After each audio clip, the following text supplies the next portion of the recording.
What's going on, everybody? It's your boy Gage. Welcome to the channel. Today, I am excited to be showing off a deck that I have been working on specifically for the WOTC-20 format of the Pokemon trading card game. Essentially, it is a fan-made format that allows us to be able to play decks from the vintage Pokemon era, essentially all the way from base set to Skyridge, and it features a lot more of the Pokemon. It puts the Pokemon in the spotlight by essentially limiting the amount of trainers that we can play. So anyone that has any familiarity with the vintage format of this of Pokemon knows that the trading card game ended up really focusing on just a lot of really broken trainers, and the Pokemon took a back seat. So WOTC-20 essentially stands for Wizards of the Coast 20, meaning that the 20 references the amount of trainers that you are limited to playing in the deck, meaning that you have to be very creative with the other slots that you choose to play, and it puts a lot more emphasis on the Pokemon, which in my opinion is much, much better and allows me to be able to play this format in a much more balanced way. They have their own ban list. If you're interested in checking it out at all, I definitely recommend Shuckle TCG as well as Papa Jumpluff. They have really great videos, guides, deck profiles, and of course gameplay if you are interested in seeing that type of content. So this is very much inspired by a player that plays in tournaments on Papa Jumpluff's channel, and I decided I wanted to be able to build it myself. So guys, if you're fans of content like this, please remember to like, comment, and subscribe. It really does help these smaller channels like myself. And without further ado, let's hop into it. So one of my favorite Pokemon is Typhlosion. So I was very excited when we had the when I learned that there was actually a viable deck in which you were able to utilize them. So we are playing the 4 copies of Cyndaquil, the 3 copies of Quilava, and of course the 3 Typhlosion. So the Typhlosion is definitely the star here because it has the Heat Up ability, which once during your turn, you may count the total number of energy attached to all of your Pokemon and all of your opponent's Pokemon. And if your opponent has more total energy attached, you could search the deck for 1 Fire Energy card and attach it to a bench Pokemon. So in this format, energy acceleration is at a premium for sure. So the fact that there is actually a Pokemon that allows you to attach energies from the deck, even if it does have a requirement that your opponent has to be ahead in the number of energy they have, is just incredible. It means that essentially you're always going to be able to have access to attaching energy from the deck, and it may make your opponent worry in attaching energy of their own. But of course, in this format, you got to do what you got to do, and you can't just not attach energy because they are worried that you will end up getting a free attachment yourself. So this can spiral out of control, and that is why you really just want to be able to make sure that you have 1 or 2 of these established so that you can continue to attach energies from the deck, because there's going to be times where your opponent will have more. The Super Singe attack is nothing to scoff at either. Essentially for 2 fire and 2 colorless, you can flip a coin, and if heads, the defending Pokemon is burned. So status conditions are much stronger in this format. It has a respectable 100 HP. Yeah, it's weak to water. So of course, if you are facing against a water-based strategy, it's less than ideal, but this format is diverse enough to where you don't necessarily have to worry about just running into any one particular type of deck. So Typhlosion is really good in a fire-based strategy like this. And one of the best supporting Pokemon to go along with it is Magcargo. So we are playing 4 copies of Slugma as well as 3 copies of Magcargo. This Magcargo is incredible for it has 80 HP and it has 2 solid attacks for Eruption, which is double colorless. So we are playing a double colorless energy to make it that much easier to utilize. Each player discards the top card of their deck.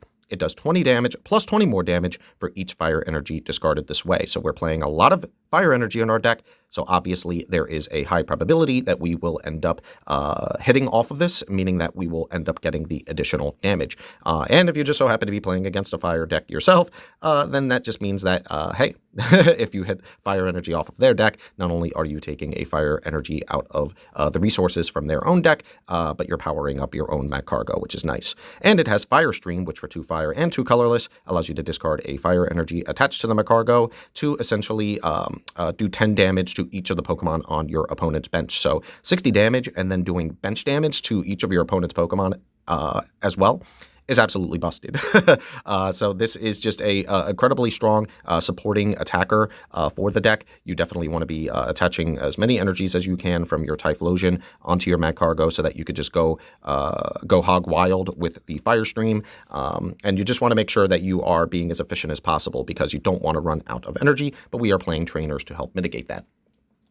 And it is WOTC-20 format. You will slowly learn that Kuffa is very much the supporter, the best supporting Pokemon in this era because of the fact that it is a baby Pokemon, meaning that anytime your opponent has to attack into it, it is on a coin flip in order for them to be able to do any damage or attack whatsoever. And then, of course, it has the Eek, which for 1 energy allows you to shuffle your hand in the deck and draw 7 cards. So it is always nice to be able to have this as a Pokemon that you are starting out with, which is why I am maxing out on it. Obviously, if you don't need as many and you find yourself with one too many Kuffa, you could just end up using it as discard fodder. But I feel as though this is one of the best ways to be able to start the game to ensure that you always have the ability to continue to sculpt your hand. It's a slower format, so you really want to make sure that the early stages of the game, you have the ability to set up as much as possible, and Kuffa ensures that you have the ability to do that. And so on to the trainers. So as I mentioned, we're only allowed to play 20. So each of the 20 that you are choosing to play has to really matter and be impactful. In my opinion, I play for computer search. I know that this isn't necessarily standard, but in my opinion, there's absolutely nothing worse than having no play at all. So even though it might not be ideal in card advantage, the fact that this is a consistency booster, that means that it allows you to get back into the game, whether it needs to search for a Pokemon that you are lacking, whether it means that you have to go for an Oak to be able to refill your hand. I mean, the computer search is very versatile. Obviously, if you don't need to go for it, you don't have to, but I really want to ensure that I have plays, and computer search makes it so that I am never just staring at my hand and passing over to my opponent because I can't do anything. So computer search, I recommended it for. Of course, you know, it's player preference, but I just come from a Yu-Gi-Oh background, and consistency for a card that says it can literally search for anything. I mean, it's a no-brainer in my book. I'm also playing 3 copies of Professor Oak, so discarding your hand, drawing 7 cards, pretty self-explanatory. It is the original Professor's Research because it's in the older format. This is not necessarily, even though it says supporter, in this newer variant of the card. The older kind of pre-e-reader trainers did not have the supporter clause, meaning that technically you could go for multiple Oak. I wouldn't necessarily recommend it because deck out is a true possibility in a slower format like this, so you don't necessarily want to, but it is nice to know that you do not have those limitations in these types of cards. And we are playing 3 copies of Energy Removal. Pretty straightforward. Choose an energy attached to your opponent's Pokemon and discard it. So this can be a little bit of counter synergy with the Typhlosion, but at the end of the day, you don't necessarily want your opponent to go too out of hand with energy on their end. So you still want to be able to establish tempo. Like I mentioned, free energy attachments are at a premium in this format. So being able to set your opponent back essentially an entire turn, because we're only allotted the 1 energy attachment, can be the difference maker in a lot of matchups.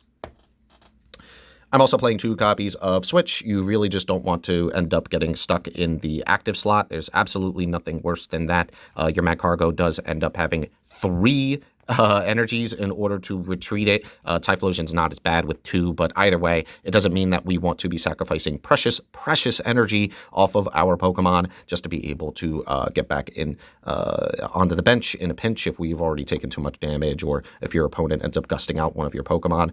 You don't want it to end up just being stuck there. So yeah, the Switch is ideal, just a nice tech to make sure that we are not wasting energy by going for very heavy retreat costs in a less than ideal way. I'm also playing 2 copies of Gust of Wind. Just a free boss's orders is very ideal. You want to make sure that this is an aggressive deck, so there's going to be a lot of the times where your opponent may end up holding back and holding some of their Pokemon onto the bench. You don't want them to do that. Having a Gust of Wind to just say, no, you're not going to hide back there. I'm going to continue to put as much aggression on as possible is ideal. And of course, this allows you to get around if your opponent is stalling with a Kuffa of their own. Again, you don't necessarily want to continue to go for 50-50 coin flips every single turn if you know that you have the ability to take out a threat. So yeah, Gust of Wind is very powerful in this format. I'm also playing one copy of Pokemon Breeder. Essentially, this is the original rare candy, allowing you to skip straight from your Cyndaquil all the way into your Typhlosion. So if you have the, you don't necessarily want to take the time to go into your Quilava, being able to skip the Quilava and go straight into your Typhlosion means that you will be able to play a lot faster. So one Pokemon Breeder. Also, one item finder, discarding 2 other cards from your hand to put a trainer from the discard pile into your hand.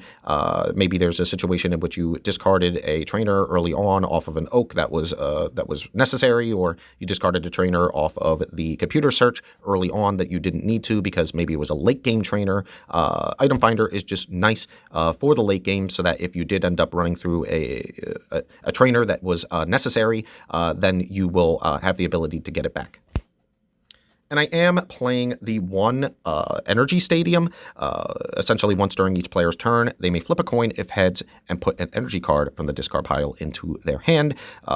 We are going through a lot of energy, especially if we are discarding them off of our Magcargo's effect. So we really just want to make sure that we have as many options to go for it. This is more of a judgment call, so that if you see that you can gain more off of this than your opponent can, then this is certainly something that you want to utilize, because of course your opponent has the ability to use this as well. But in my opinion, it's far better in our deck because of the fact that we are churning through as many fire energies, so we don't necessarily want to run through all of them. I'm also playing one Pokemon Fan Club, searching the deck for 2 Baby or Basics. Just a really good card for helping you get set up in the early game. We're playing Town Volunteers, so really good late game, taking 5 basic, baby, evolution, or basic energy cards, and then shuffling them into the deck. So yeah, it's a grindy format. So there are going to be times where maybe you discarded some Pokemon that you needed for early on, or maybe they died early. The Town Volunteers ensuring that not only are you able to get those back, but also just really good at preventing you from being able to deck out. So if you realize that you are running out of cards in the deck, just being able to refuel to ensure that you can continue to go into the grind is ideal. And then we're playing 4 copies of Fisherman, same thing. If we're running low on basic energy cards, just being able to take them from the discard pile and putting them back into our hand is a very strong play to make sure that we are never running out of any energies. And of course, we are playing 4 copies of the double colorless energy, just really good to be able to attach onto either the Typhlosion or the Magcargo, since both of them have an attack that does require a double, essentially 2 of any energy type. Unfortunately, it is susceptible to things like energy removal, so it does hurt if we end up losing something like this. But either way, you want to make sure that you're not going for the attachment for the double colorless energy unless you can truly utilize it anyway. So yeah, 4 copies of this. It's just really good for both of the attackers in the deck. And then, of course, we are rounding out with just a crap ton of fire energy because we want to ensure that we are hitting off of Magcargo's effect as much as possible. We want to make sure that we are attaching, have as many options for energy in the deck to attach off of our Typhlosion. And yeah, just in general, you need energy in order to be able to do anything. So we are playing as many fire energy as possible to ensure that we can continue to attack and have the ability to attack when needed. So guys, that is it for the deck profile. Thank you so much for checking out the channel, checking out the profile. Hopefully I have inspired you, if you're interested in a format like this, to be able to maybe check it out yourself. Like I mentioned, it is a fan-made format, so it's one of those things where ultimately, if you have a good friend group that might be interested, or you're just interested in playing some old school cardboard, that is one of the ways that you can best utilize it. Like I mentioned, there is a ban list, so the most toxic cards, for example, are removed from the game to try and ensure the health and the balance of this format, even though it is fan-made.